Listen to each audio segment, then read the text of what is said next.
Je disais donc que pour le second semestre, il y a des intitulés qui peuvent se ressembler, mais bon, c'est pas exactement la même chose. Introduction aux méthodes de psychologie, anglais toujours, neurosciences, méthodologie expérimentale, donc comment mener une expérience, psychopathologie, psychologie sociale, et vous pouvez choisir normalement une option. Moi j'ai choisi la sociologie. Volume horaire, là vous avez l'introduction aux méthodes de psychologie, là c'est l'anglais. Une case c'est 1 heure. Méthodologie expérimentale, de ce côté-là en CM, de ce côté-là en TD. Neurosciences, psychopathologie, de ce côté-là en CM et de ce côté-là en TD. Psychologie sociale en CM, psychologie sociale en TD et l'option sociologie. Ça passe très vite, ça passe vraiment très très vite. Au niveau des examens, pour nous, comment ça s'est passé? Donc en fait on a un DS à la moitié du semestre et les partiels à la fin du semestre. Pour nous c'est sous forme de QCM sur tablette. Franchement c'est simple. Il n'y a que genre 2 matières, genre l'anglais c'est toujours écrit sur feuille et la sociologie aussi, par exemple, on a dû faire sur feuille, et quoi d'autre, c'était la pathologie qu'on a dû faire sur feuille, rendre un dossier, etc. Au niveau de l'assiduité, alors écoutez, moi il y a des cours que je n'ai jamais fréquentés de ma vie et j'ai eu 17 à l'examen, donc il suffit de vraiment bosser chez soi et faut quand même bosser, hein, voilà, ça sort pas, c'est pas facile au point de comprendre même sans aller en cours.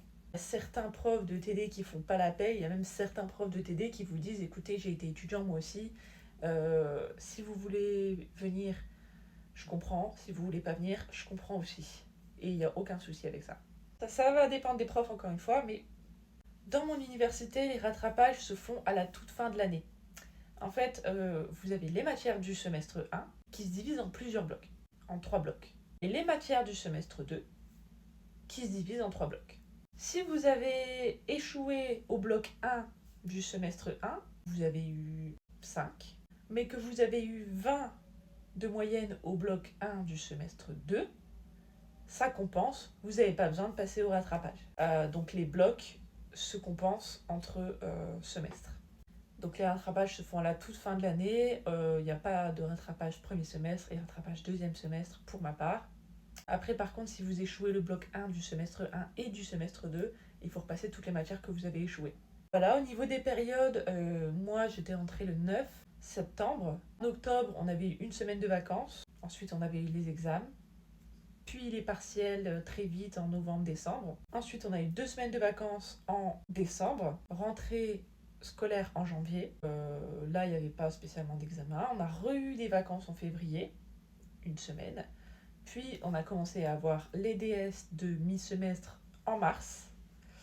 La fin des cours, là, c'est en avril. Et les partiels sont en mai. Le taux horaire, pour vous dire très exactement, au premier semestre, c'est 180 heures.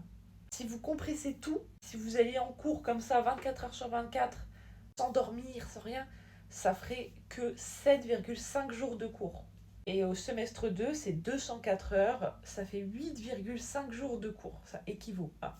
Mais bon, c'est étalé évidemment sur plusieurs mois. Alors, j'ai carrément oublié toute une page d'informations. Donc, je vais vous la dire. Pour moi, mes techniques de révision, c'est que je prenais des notes partiellement, les mots-clés, pour structurer un peu le document, quoi. Mais surtout, genre écouter pour comprendre. Et comme ça, si sur le moment, il y a un truc que tu ne comprends pas, tu le demandes tout de suite et tu le notes avec tes propres mots. Tu notes l'explication pour la toi du futur qui devra relire tout ça. Personnellement, sorry, not sorry, mais pour gagner du temps dans la mise en page, parce que ça peut vraiment décourager, pour gagner du temps dans la mise en page de votre cours quand vous avez fait plein de notes brouillons dégueulasses qui veulent rien dire, vous faites copier-coller à l'IA, ChatGPT, Gemini, n'importe, et vous lui dites remets tout ça dans un ordre cohérent, sans effacer aucune information, de manière structurée. Et bien sûr, une fois que c'est fait, donc il va vous faire des jolis titres, des petits emojis, des petits machins, ça va être plus espacé. il va vous expliquer, donner des exemples, etc. N'oubliez pas de relire après pour voir si c'est cohérent, s'il n'a pas mélangé de chapitres ou quoi. En gros, il n'écrit pas votre cours, il le restructure juste pour que ce soit plus digeste. Vous pouvez aussi lui donner les diapos à ChatGPT ou n'importe, vous donnez les diapos et vous lui dites de comparer, de voir si vous avez oublié des choses par rapport aux diapos, etc. Pour réviser, je vous conseille donc de lire votre cours. Et après, donc, vous cachez votre cours et vous vous posez des questions comme si vous étiez à l'examen, en fait, tout simplement. Le mieux encore, c'est de vous préparer des questions, des cartes avec des questions et au dos les réponses. Alors, ça peut être très chiant à faire manuellement, donc il n'y a pas de problème, faites-le sur des applis. Moi, je l'ai fait sur Quizlet. Vous nous écrivez la question, vous écrivez la réponse derrière, et comme ça, si vous avez personne pour vous poser les questions, si vous êtes tout seul pour réviser, ou si vous préférez comme ça, tout simplement, et ben vous y allez, vous regardez les questions, et puis vous essayez de répondre, enfin voilà quoi. Surtout, allez voir les annales à la BU des cours précédents, des examens précédents, des années précédentes, même si ça date de 2, 3, 4 ans, parce que moi personnellement, on a remarqué que il y en a, c'était des copier-coller des examens qu'on avait eu du coup cette année. C'est un copier-coller des examens de l'année 2023 par exemple. Donc ça peut être pratique, ça risque à prendre après si vous apprenez les annales par cœur et que vous apprenez pas le reste du cours. Ben, vous avez des risques que ça tombe sur le reste du cours que vous n'avez pas appris. Regardez les annales, ça vous permet aussi de vérifier que ce qu'il y a dans les annales, ça vous dit quelque chose.